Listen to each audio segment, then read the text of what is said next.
stop what you're about to do. I know, instinctively, you want to tap that thumbs up button. Well, don't do it just yet.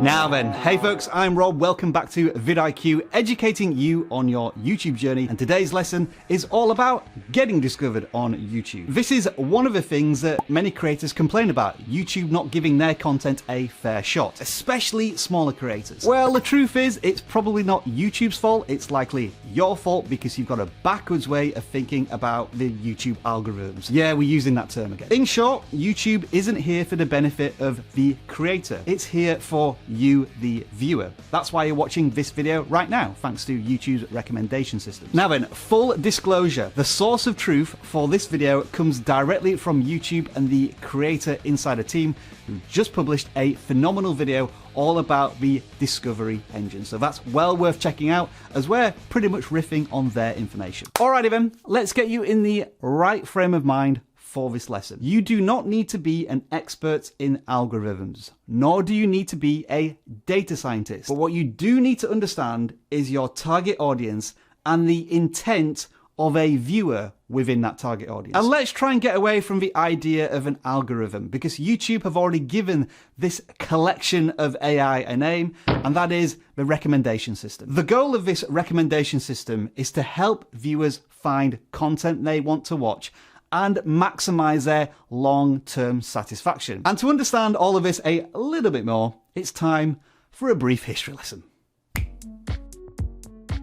YouTube's recommendation system has evolved greatly over the last decade, but it hasn't significantly changed in the last 5 years, although it has got a lot smarter and a lot more sophisticated.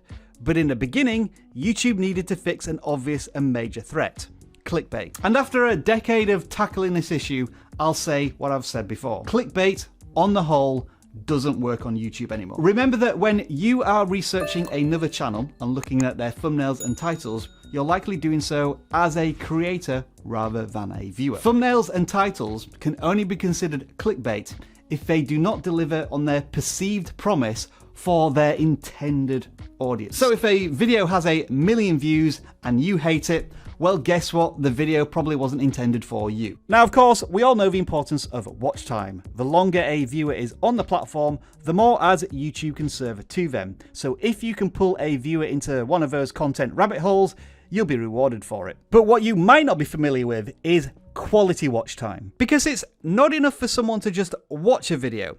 YouTube wants the viewer to be satisfied by that video, whatever that means in a safer work context. And this is where we reach an important pivot point in this video, and it's going to blow your mind a little bit. Not all watch time on YouTube is treated equal.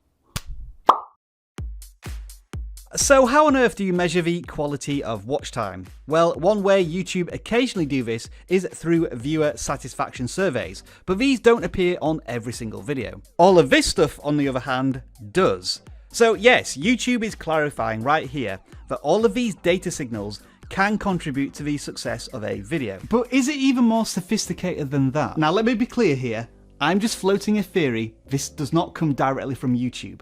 But do all of these data points only rely on if they are used?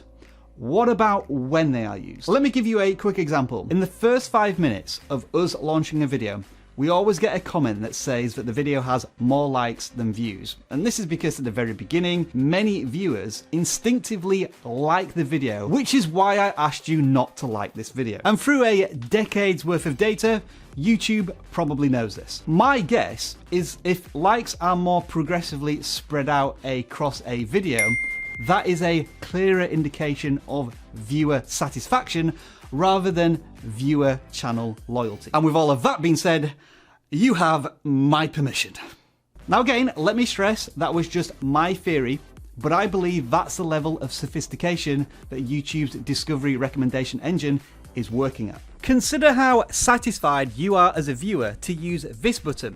You don't share things with friends and family unless you think they'll be satisfied by the same experience too. This button allows YouTube's recommendation engine to become biological, psychological, and more likely viral. Now again, that's my theory, but YouTube did tease some interesting information about engagement on your videos. We are looking at adding more satisfaction data and externalizing it to creators.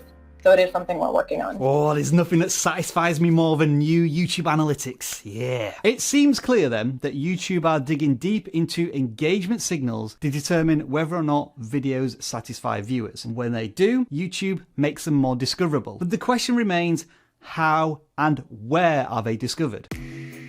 Well, it's no secret that for most channels, home or browse features and suggested videos are the top traffic sources. But that's not always the case. Different channels will attract different viewers in different ways depending on the intent of the viewer. It's your job as the creator to identify the type of viewer that's likely to watch your content. Once you have an idea of who that viewer is, or your target audience to use another phrase, consider this. What is that new viewer going to do when they're first exposed to some of your content through a thumbnail and a title on a homepage? This can be a tough question to answer, which is why vidIQ has this handy thumbnail preview tool that will not only show you how your videos compare to the highest ranked videos for a search term, but also what it may look like on a home browse page against random videos. The real power of this tool is that it can show you all of this before you even publish the video. Now, we do have to remember that the home page is personalized to the viewer,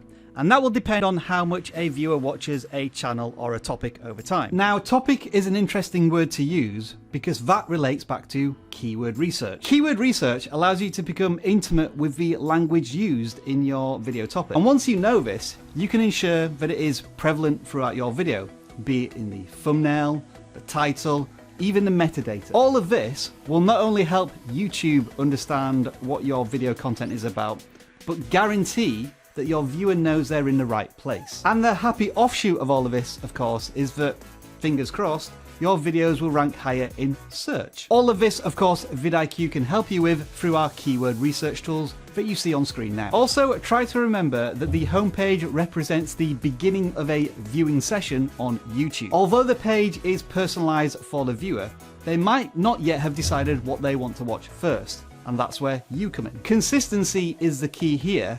Try to bring that viewer as much fresh content as frequently as possible. The last thing a viewer wants to see is the thumbnail of a video that they've already seen, unless they really enjoyed it and want to watch it again. Ideal publishing cadency can vary greatly from topic to topic, but the general rule of thumb is that you should try and release a video at least once a week and at most once a day. Being discovered in suggested is a little more nuanced. Now that at least one video has been watched, YouTube has a little more data about the intent of a viewer for that particular watch session. If you're watching this video, you're probably in an education mood and you want to learn more about growing your channel. If you're watching reviews on a particular camera, then you're in a purchasing decision mood. And so YouTube is going to find more reviews and opinions about the products you're watching.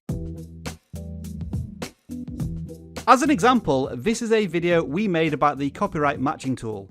On the suggested column on the right hand side, there is another vidIQ video about copyright claims, as well as a video about how to apply for monetization on YouTube, which would be considered a related topic. Having YouTube suggest more of your content within your own content is the ultimate watch session feedback loop, and it can be achieved through creating a video series with a through line of consistency in titles and thumbnails. Now, once the viewer is within your video, try not to let them leave. Don't give YouTube the opportunity to suggest something else. This can be done through calls to action that encourage your viewers to watch related content, and they're delivered through playlists, interactive cards, and end screens over here where you can learn more about keyword research and more about making those thumbnails that are going to get those clicks. Did you see what I did there? Thank you. Bye.